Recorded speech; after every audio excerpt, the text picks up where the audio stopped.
Hi, and welcome to Life in Pages. Today, I'll be going over and reviewing Sunrise on the Reaping by Suzanne Collins. This book is part of the Hunger Games world and takes place before the main trilogy. I am going to do my best to avoid spoilers as much as I can. I'm also going to be working from the perspective that y'all have read or at least watched the Hunger Games trilogy movies. If you haven't read or watched the movies, this is probably not the review for you, and I do apologize. But at this point, it's been, over 10 years. If y'all need a recap, either please watch or read the movies. This is all just going to be about Sunrise on the Reaping and me avoiding some spoilers on just this book alone. So anyways, the Sunrise on the Reaping is the backstory of Haymitchs, who becomes the 50th winner of the Hunger Games. When it comes to the series timeline, this book is going to be in between the Ballad of Songbirds and Snakes and the Hunger Games, which some of y'all might be wondering if you need to read the Ballad of Songbirds and Snakes. The answer to that is straight up no. The author does a good job in helping the reader out with enough clues to make the connections of why Snow seems to act a little differently around Haymitch versus the other tributes. However, I do recommend that reading the Ballad of Songbirds and Snakes first will help make all those clues make more sense, and you'll actually see all the clues, and there will be even more clues that you didn't see before. So, you don't have to read it, but I do recommend that y'all do read it, just so, it makes more sense. It'll also enrich the stories and characters more. So, now I'm just gonna get a little bit more into Sunrise on the Reaping. Even though I knew the ending was going to be rough and just overall ugly, I just wasn't prepared for all those feels, guys. The feels are real. That gif of No Face being washed with waves of feels. Yeah, that was me at the end, and I'm still feeling that, and I'm gonna be finish the. I'm gonna be honest. It's still hitting me. Okay, oh my lord, it's so sweet and so sad and heartbreaking. It's just oof. And the fact that Haymitch knew Katniss's parents and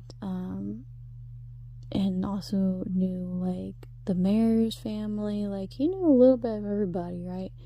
But it explains so much of not only his personality, him in general, but how everyone had treated him and why everyone treated him a little bit differently. And it's just very interesting to see all those connections to literally mainly to the Hunger Games, but also to the Ballad of Songbirds and Snakes. So oof, and you true friend, you the ending show who was his true family, pretty much. And oh my god. But the feels, so, and also since you guys probably have seen or read the Hunger Games, you also probably know that Haymitch saw Katniss and Peeta as one of his own. Well, it kind of goes more into why he might have seen them as one of his own. So there y'all go. Anyways, we all know was messed up. It's just so frustrating on how messed up this human being was. So it's just ugh. But anyways, the whole ending made it a little bit more emotional for me. It was just so bittersweet and heartwarming, and then you have all these baby geese, and to me that was even more heartwarming than probably for most people, because my mom really loved geese, oh my god. So that probably had more of a tie with it than it should have. But anyways, the book was a much needed closure for any Haymitch fans out there. When it comes to just the general world building, this book gives us readers a little bit more of the behind the scenes stuff that made the original trilogy happened. not only did we get to see more ways how messed up Snow is to literally everybody around him, but also how capital people, like some of them are actually kind-hearted. They're not all mean. These capital people that are like kind-hearted, or they're more kind-hearted than compared to the others, but they're under control of Snow. They show different ways of how they are quietly rebelling. You have people in the districts that are obviously loud rebelling, like with riots and stuff, like they're being loud about it, and while the people in the capital have to be on very quiet and very passive rebelling. And it was very nice to see those two types of rebelling side by side while also working with each other. And then because of that, you get like a sense as a reader of a large underground rebellion that's at least, and I mean at least, starting to bloom when Haymitch is when he's entering into the games, which later like becomes the backbone of like when it becomes Katniss' turn to enter the games.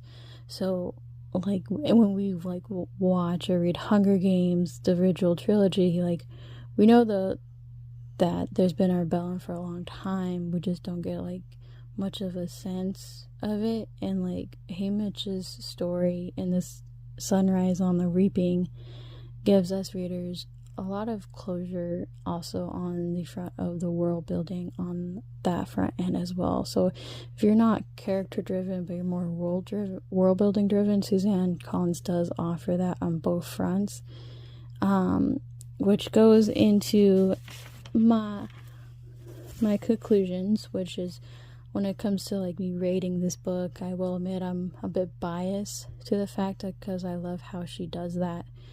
I also love the symbolic, not only just the world building that she does, but the symbolism that she does. And it's not like it's in your face, but it's not in your face. But she just has a very interesting and very good way of intertwining everything together. It's like a big complex quilt. I don't know if anybody of y'all have seen quilts or have been around like your grandma's quilt, where there's always something new for you to like look at, right? And it's normally like a story of some story. That's pretty much how Suzanne Collins, at least that's how I picture like her, how she's been doing the Hunger Games, is like here are these patches of these quilt that make up the story. Sadly, I have to rate this book a 4 out of 5 pages instead of 5 out of 5 pages due to the fact that you need some knowledge of the Hunger Games world to read it. If it wasn't for that, I'd be like straight up 5 out of 5. I love this book. It was to me, it was great. I loved it. But for like recommendation purposes, since you have to have a knowledge of the world in general, it'd be 4 out. That's why I'm placing it 4 out of 5. For anybody who's new or confused on why I'm saying 4 out of 5 pages, it's because I do my reviews based on pages instead of stars. It's a way for me to have fun and still link it with my channel name. So for anybody who's new out there, that's what I'm doing. Anyways, thank you, Suzanne Collins, for giving us a book I at least didn't ask for it, but because I didn't think I needed it, and apparently I did need it, so thank you so much for that. But anyways, thank you all for listening and watching this far into it. The quickest way and easiest way to support me is the free way, which is just hitting that like and subscribe button. If you want to comment down below, you can.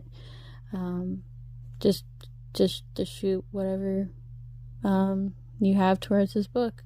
Like, I don't mind talking about it. I actually do really love this book. But anyways, thank you all for watching, and I hope you have a wonderful day or night or whatever it is. Bye.